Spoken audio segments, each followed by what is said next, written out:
Have you, in Mexico, on the stoplights, there's people juggling, like, machetes and then throwing them into watermelons, like, above their head kind of thing. That's awesome. If I could have one useless talent, it would be that.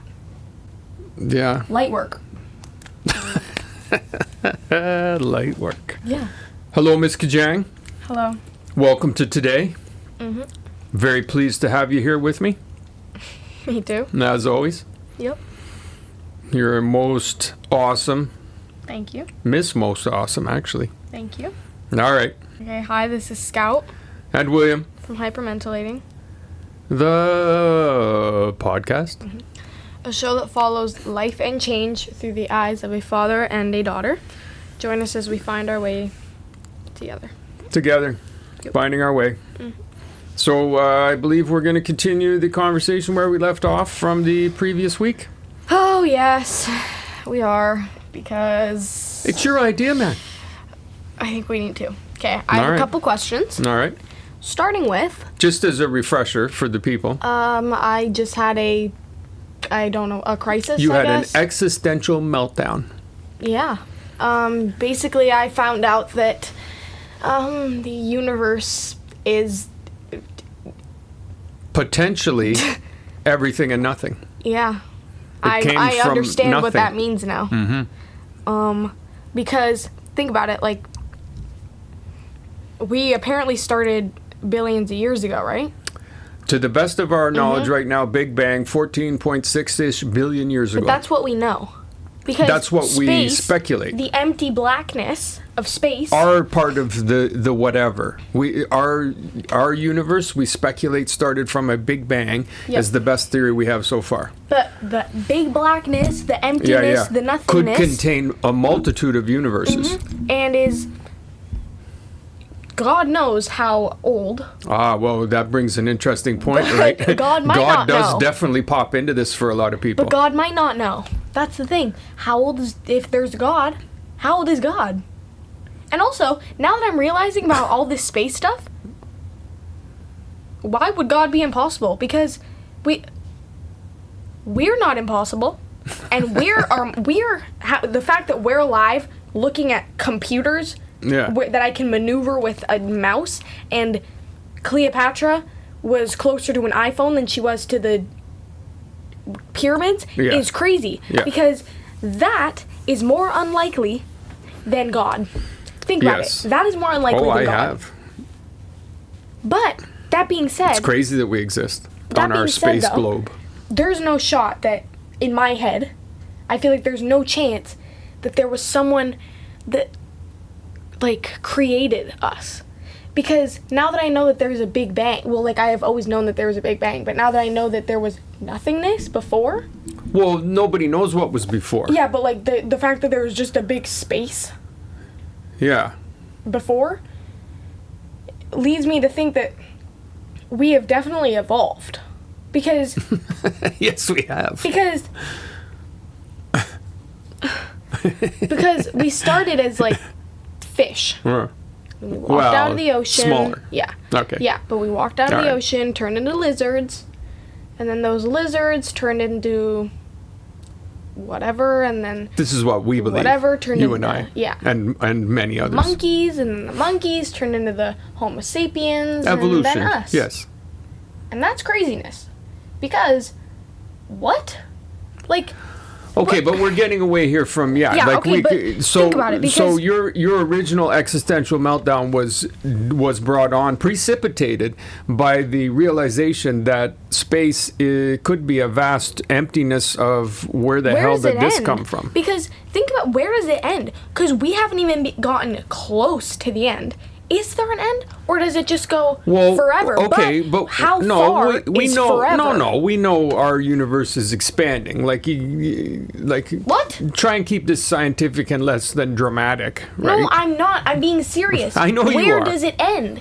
Is there an end? No. So right now we know that the universe is expanding. So if there was a Big Bang, boom. Imagine there's something super minute. It's maybe even invisible. Minute. Minute. And it contains all of matter that we know in the universe. Every sun, every twig, every rock, every asteroid, Minute every planet. means small, yeah? Yeah. Okay. Every you, every atom, all is contained in this. And then boom, How? there's a big bang. It's just compressed. This is the big theory, right? I know, it's all of it's fantastical, Go on. Irish. All of it's fantastical. And so it explodes outward.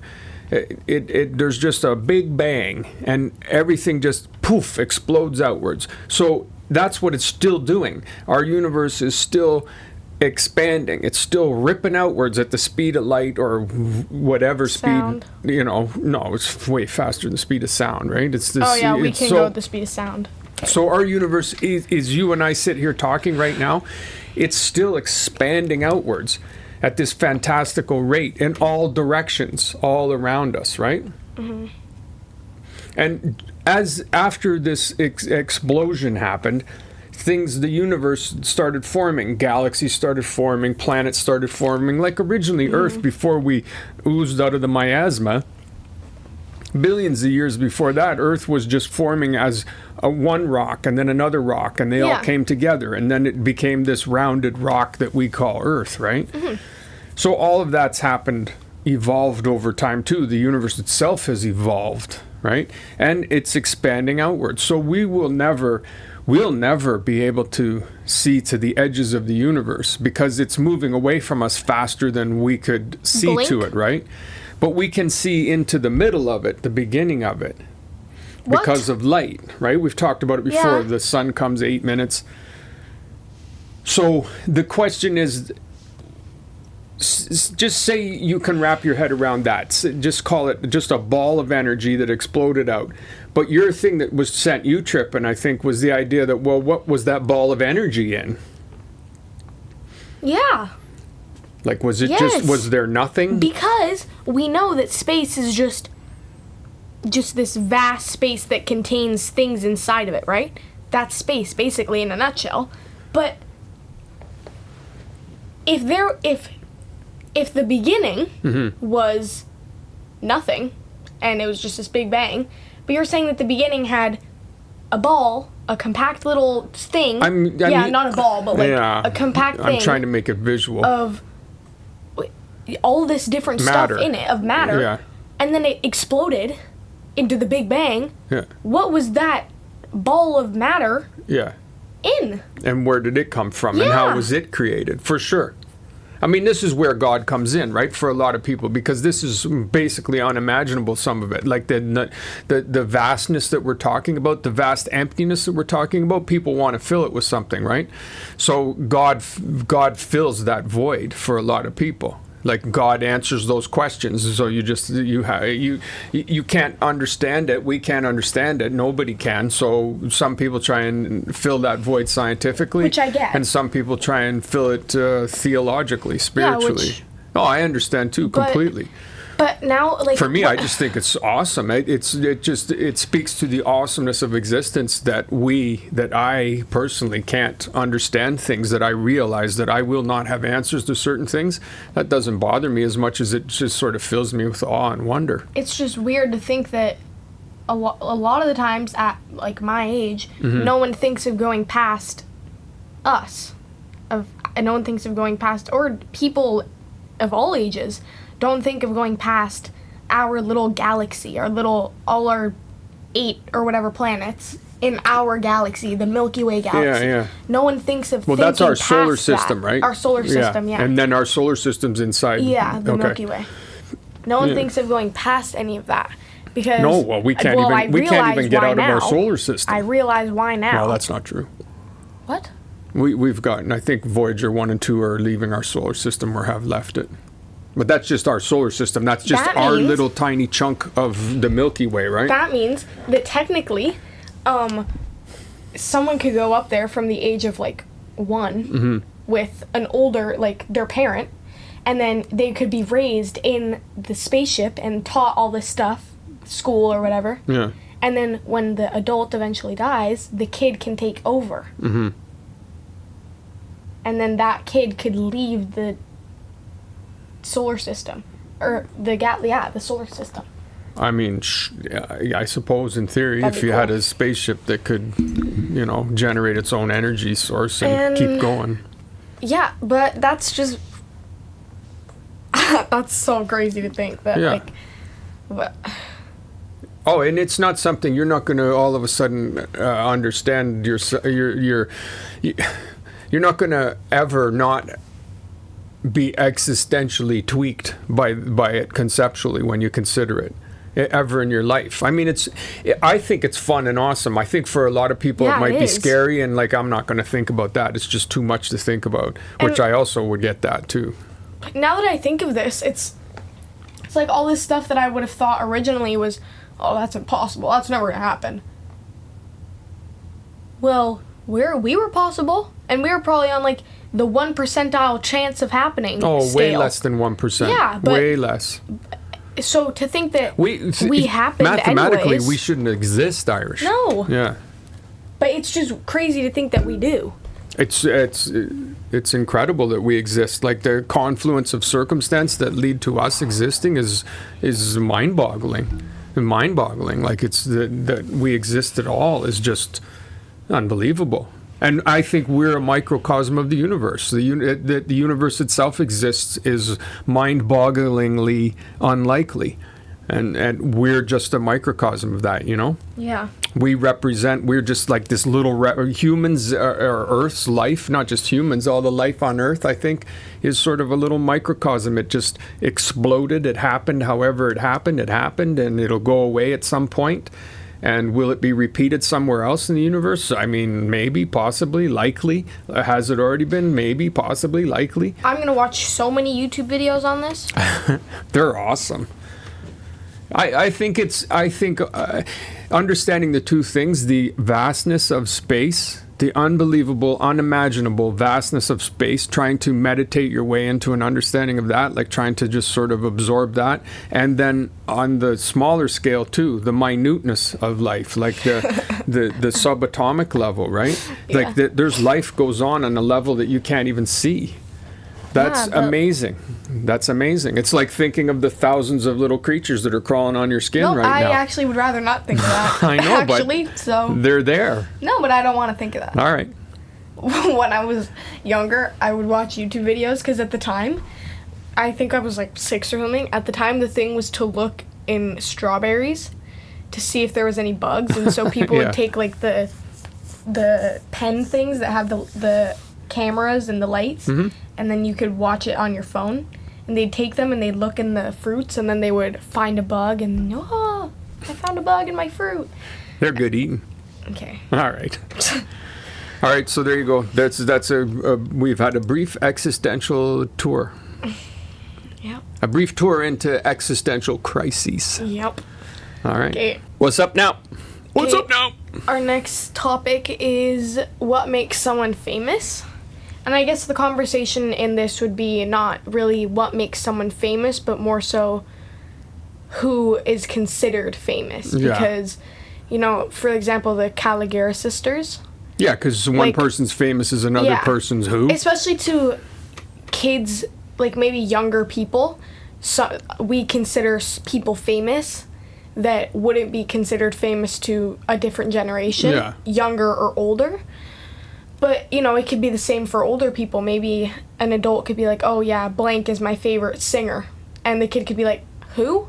Like 10 out of 20 kids would be like, who's that? Mm-hmm. So it's kind of a scale, You have A-list celebrities, and that's like 90% of the earth, not the universe. No, not the universe. I'm never going to use things like that again. But like 90% of Earth knows who that person is, and then B-list celebrities is like Mr. Beast. I know you're just saying a number, right? So it's not like I'm holding you to 90%, but I always think, especially having you guys, the last few years being a dad to you two, and you guys will be like, you'll say somebody's name, and I'll be like, who? Oh, what do you mean who? Everybody knows who they are. Everybody knows who they are. And it's like, no, man. Like 100,000 people on TikTok know who they are. That doesn't mean everybody does. Yeah. So, but that's famous, I suppose. Like your question is, what is famous? So does it stop at a number? Like 1 million people have to know you to be famous? No, I'd say that it's probably, like, if you're famous, then you're, like, really well known. I don't think it needs a number. I just think it's, like, if you were to go up to 10 people and say 5 of them knew who the person you're talking about was, I'd say that's considered famous. Here's an example for you. Okay. Is Hickson Gracie famous? No. He's famous in a certain group of people. Right. If I went up to everyone so that in the doesn't count as jiu-jitsu famous class, then? So I guess you can compartmentalize famous then, right? Yeah. Like you can say, okay, in the hockey world, Wayne Gretzky's famous. Yeah. Well, no, Wayne He's more Gretzky's, famous than Hickson Gracie, but you know what I mean. There's still lots of if you went to, you know, say more people would know who that one quarterback is instead of what's the name of that one quarterback? The greatest quarterback ever. Yeah. What's the name? Who many people hate. Brady? Yeah, Brady. Tom Brady. Him. I'll probably get some hate mail over that. New England Patriots haters. Nah, Brady sucks. He's a cheater. What? He is? No. Oh. No. Oh, I mean, probably no more or no less than any other professional athlete, right? And anybody looking for an edge gets caught as a cheater. Yeah, I don't know. I guess you raised a good point there, because Hickson Gracie, or say the Gracie brothers, if you went up to everyone that does jiu-jitsu on Earth and asked them, do you know the Gracie brothers? Yeah. Almost all of them are going to say 100% I know who the Gracie brothers are. Just about, I would imagine there's almost nobody who wouldn't know who the Gracies are. Yeah, exactly. But that's just for sure. That's just a small population of Earth. Like, is that considered really famous? Because, like, for the mom that I babysit for example, she's Brazilian. Yeah. And she was like, oh, yeah, you do Brazilian jiu-jitsu. I said, oh, yeah. And so we talked about the Gracie brothers. Yeah. But she's Brazilian. Yeah. It's called Brazilian jiu-jitsu. Well, and I'm sure they're famous in Brazil even outside of jiu-jitsu. Yeah. They're probably... They'd be like Wayne Gretzky of Brazil. Yeah, exactly. You don't have to do jiu-jitsu, but you'd know, oh, okay, the Gracies. Mm-hmm. So I think it kind of, I'd say... So are they famous? Yeah, I would say. I'd say that they're to a certain group, because I feel like they don't, in order to be famous, you don't have to be known by everyone on Earth. You just have to be well known by a group of a wide range of people. So you almost do have to put a number on it then. Yeah, I'd say. You know, because it's like, say you have in your town, you have a singer that everybody knows, but outside of the town, nobody knows the singer. Is the singer famous? Like I saw a video, and it was this guy going up in a little town in Hawaii. He was going up to surfer kids, and who's your favorite town celebrity? Mm-hmm. And then the people would say. And so I think it depends where you are, who you're speaking to, what group of people you're with. It just depends. Like, you guys will watch YouTube videos, and there'll be some knobber on there that you'll be saying, oh, this guy's, how do you not know this guy? Everybody knows he's got 10 million subscribers. And it's like, yeah, I know, but 5 million are bots, and, you know, those are the only people who know him. I remember when Madish and I came up to you, and Madish and I were talking about Mr. Beast, and you're like, who's Mr. Beast? No, I know who Mr. Beast is. Yeah, but at the time you didn't. And Madish and I were like, he's a bad example. You're pulling that out of your butt. No, I'm not. No, I know. I've always known who Mr. Beast is. He's too famous. Then I'm thinking of someone else, though. Yeah, no, there's been a bunch of times. Famous. Yeah. He's famous. He's famous. He's really famous. He's famous to the point where he's in conventional, like, there was just a big article on him. Like, he's got the TV shows. Like, he's branched out into all kinds of things. But I'm sure there's still people in the world that aren't on YouTube and don't read the paper, and they'd have no idea who he was, but they know who Messi is. Yeah. Messi's famous. Messi, Ronaldo, that kind of people, those kind of people. And also with the internet nowadays, it's really easy to get famous. Yeah. But is it famous, or is it just... I think it's just well known. I mean, I guess we're splitting hairs. Like, it's well known. There was this trend going around, and it was because with AI now you can do almost everything. Yeah. And so there was this trend where they would take photos of Mr. Beast, and it was like Hood Beast or something like that, or Hood Mr. Beast, and they took photos of Mr. Beast, and I guess they typed in like turn him into Hood Mr. Beast or something like that. And so it was just a bunch of photos of him holding up money like this and going like this with gold teeth or whatever. And he recreated the photos. And you don't have to keep this in, but I just wanted to tell you. And he recreated the photos, and it was really funny because he noticed that this was a big thing, and it was really funny to see how he recreated them. He's really good at that's basically his skill, is knowing how to manipulate all of social media. Oh, yeah. Like, he just understands how everything works, the algorithms, what people want to see, what Everyone he can give loves them. him too. Like, it's... Yeah, he's perfected the art of just generating mindless, quick nothing. Also, he's never been canceled, which is kind of crazy, seeing as almost everyone that has a platform on social media at some time or other has been, air quotation marks, canceled for something. So what are we concluding here, So Irish? I think I'd conclude and say that it's what makes someone famous. It's a spectrum. It's a scale. It depends on who you're talking to. It depends on where you are. Some people would say that person's famous. Some people would say it isn't. I say it's opinion. But I think then it could come to people like, Taylor Swift. I'd say she's famous by almost everyone. Well, yeah, for sure. Messi. She's one of the most famous people in the world, for sure. So I think it just... All right, so the cool thing was what makes someone famous, and it was just a fun topic, I guess, right? Because it's sort of self-explanatory. Being known by a lot of people makes you famous. Yeah. So there's definitely degrees of famous, isn't there? Yeah, for sure. All right. Okay, now we have our review. Okay, I'm really excited about this because anyone who's been following knows that I am a huge Hunger Games head. Yes, you are. Have read those books, probably not even being dramatic, 6 times each. I've watched the movies at least 10 times each. There's no way. Yeah, Dad, there is. Yeah, Dad. It's the first... You're outraged when you say yeah, Dad. It's one of the first chapter books that I ever read. You do love those books, Crenshaw was man. the first one, and then it was The Hunger Games. Oh, Crenshaw. Yeah, you do love those books for sure.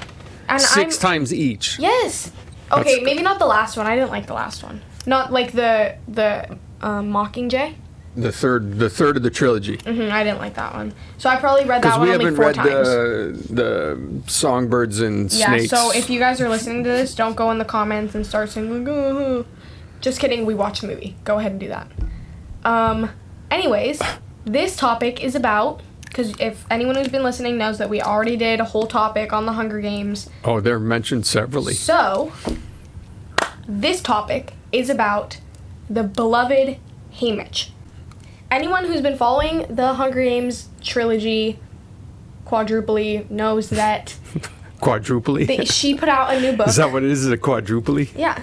This year.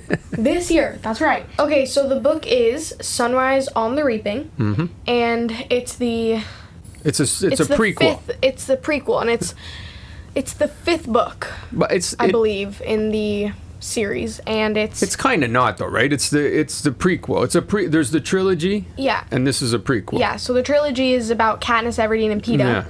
And then the 4th one is the Songbirds and Snakes one is Snow's. Coriolanus Snow's book. And that's a prequel too, right? And then the new one, Sunrise on the Reaping, Haymitch's. Yes. And everyone knows, because Haymitch is a mentor to Katniss and Peeta, everyone knows that he obviously had to have had his own Hunger Games. Yes. But we're not really told much about it, except for how he wins. But other than that, we're not told anything about this. And he's a tragic figure. He's an alcoholic, and he's obviously has massive demons he carries around, which we can imagine come directly from his experience in the Hunger Games. Because no one ever really thinks about it this way, but in all the books you're kind of told, like, oh, they win, and then it doesn't go further than that, right? But this person, the people that win, or the person that wins, has to go back and mentor more kids, right? But that's off topic. We're talking about Haymitch's book. No, I don't think it's off topic. I mean, that's definitely, this is Haymitch's story. Yeah. Yeah, I think that's true. Because some people won't have read it, right? So this is because this book can be read. You could read this book now before you read the trilogy, and it would be fine. I think it might be Could be better, yeah, because you'd know who Haymitch was. You'd know how he got there. But yeah, if you're reading the books for the first time, you should probably read them from Songbirds and Snakes, Sunrise on the Reaping, and then the trilogy. Because we haven't read Songbirds and Snakes though yet, have we? But it's Coriolanus Snows. No, I know. But yeah. But anyways, Haymitch's book, it's really good. It starts off, he's reaped, and then it's his story. He's 16 at the start. He's 16. So we're kind of given an insight on his life before. So, his family, his friends. And it's cool. I told you how I thought it was cool because you're hearing the names of Katniss's parents in it and, like, all these names that we've heard in future books.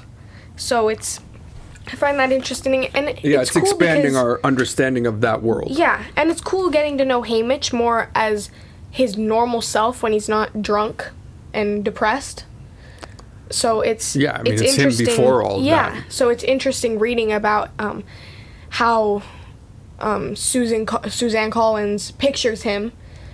It fleshes out the world to the capital, and it gives more of a history of the Hunger Games. It talks about how it began, and it gives you some idea of the nefarious ways of the Hunger Games and how it evolved. Like, it talks about how the original Hunger Games were just basically Roman Coliseum things, kids were chucked into an arena with weapons, and whoever was left standing won. And then over time it evolved into more. It went from more of just a blood spectacle into an entertainment. Yeah, like a grotesque entertainment. Yeah, performance. It's good. I like it. It's my second favorite book out of all the books she's ever written, because she's writing them like she wrote the first 3 books. She's writing them like her old style, which I really like that because she's talking about the games. She's talking about the Hunger Games, so it's very interesting. And Dana actually told me that Suzanne Collins has a whole list of the books she's gonna write.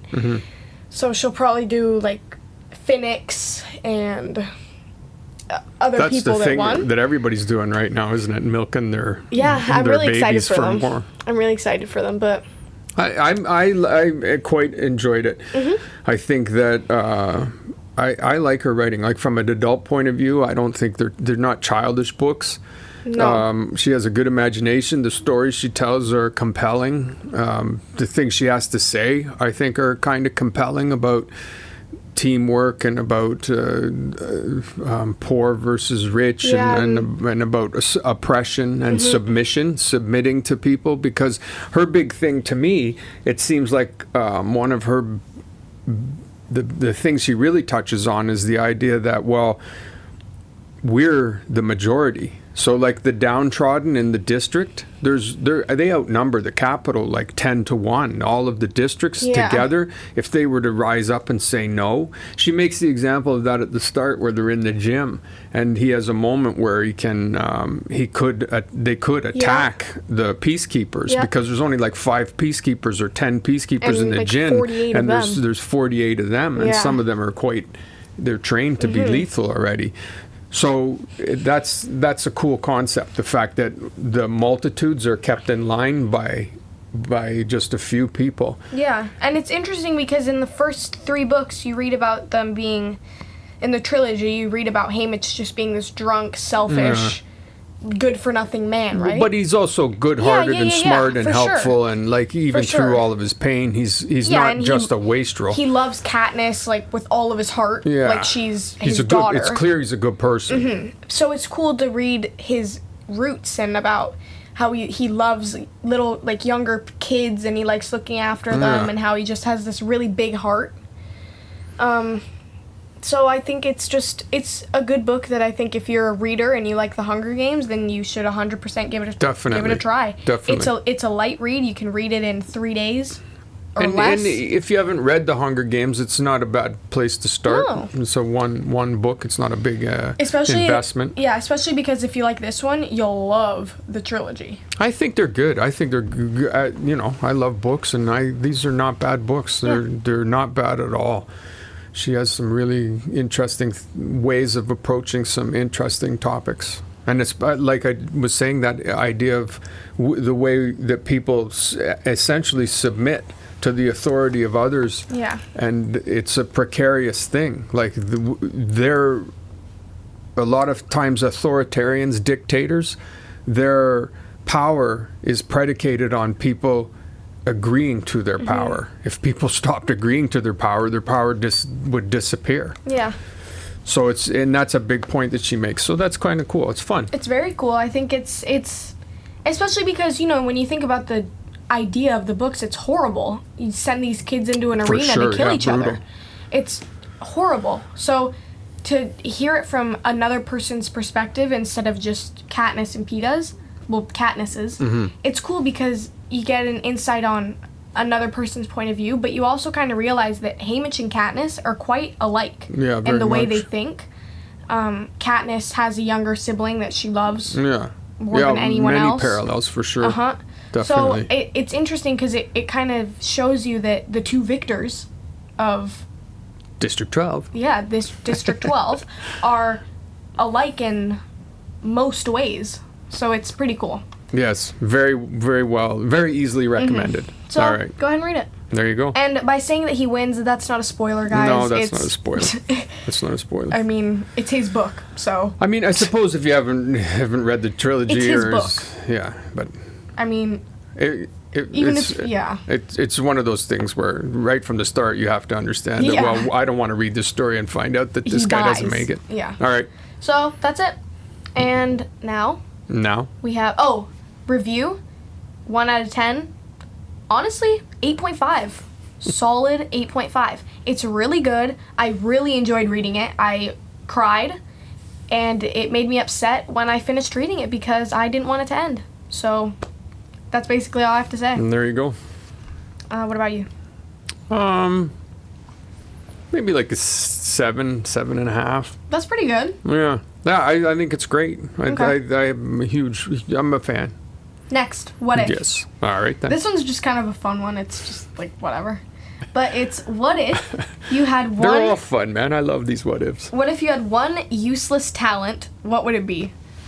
So I've kind of given this thought, but my useless talent would be probably either being really good at riding a motorcycle or mountain biking. Just really good at mountain biking. How good is really good? Like talented. A talented level of mountain biking. Why would it be a useless talent? Because mountain biking, when are you gonna...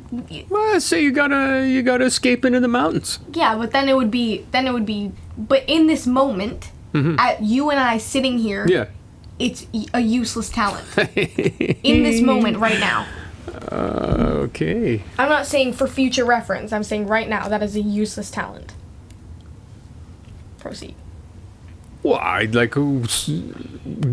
useless talent would be like being able to juggle, would being able to juggle 16 tomatoes. Okay, why would you want that? You asked for a useless talent. I can't think of a more useless talent. Fine, my useless talent... Be able to drink water through your ears. My useless talent would be burping. Yep. You can't burp. Yeah, that's the point. That's the point. If I had a useless talent to burp, then I'd be able to burp. And I can't. And I would really like to. Even if it was just like a one-time use kind of thing. I'd want to experience it. So that's my useless talent. Okay, what if you could be famous?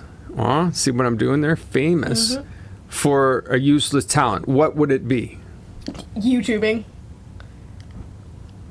No, it's a specific thing, man. Like burping.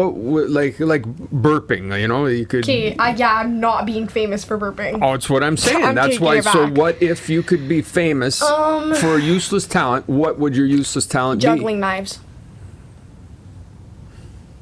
Juggling knives. That's what you would be famous for. Yes. That's a cool thing to do. No, what about like putting on mascara speed I can already do that. What about and it's not a useless talent. It's very helpful.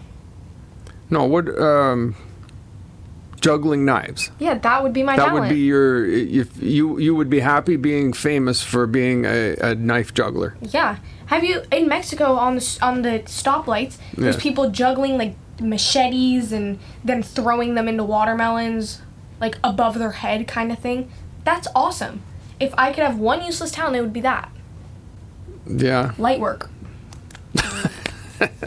Light work. Yeah. I think maybe, I don't know. Yeah, what if you could have one useless talent? What would it be? Anything. It doesn't have to be something wow cool. Mine is juggling knives. Juggling tomatoes. Okay. Okay. Imagine how fast they'd have to be ripping. Yeah. How many did I say? I had a huge number. Yeah, you said 16. I feel like it was even more. No, it was 16. Like they'd be ripping, man.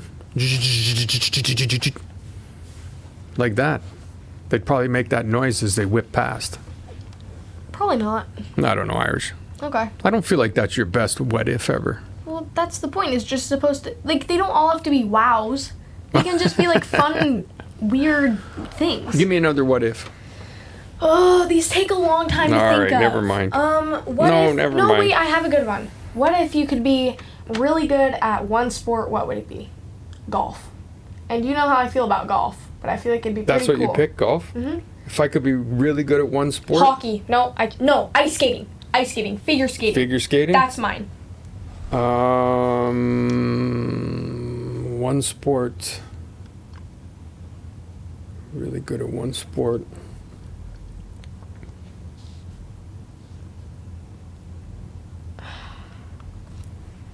Ooh, I know. Those dudes that go down the hill and shoot off the hill and fly on skis. What are those guys called? Oh, the what do they call that? In the Olympics. Tandem? No, you only see it in the Olympics. Yeah, the ski jumping. Oh, yeah. Yeah, ski jumping. Whoa, those guys soar and sail through the air. It's pretty cool. That looks like it'd be fun. Yeah, but then they land and like their skis fall apart and they gash themselves in the knee. I don't know about that. Ice skaters have razors on their feet, yeah, man. but it's so graceful and cool. And I can already ice skate, so I mean, you can it get wouldn't hurt. be hard to learn. You can find danger in everything.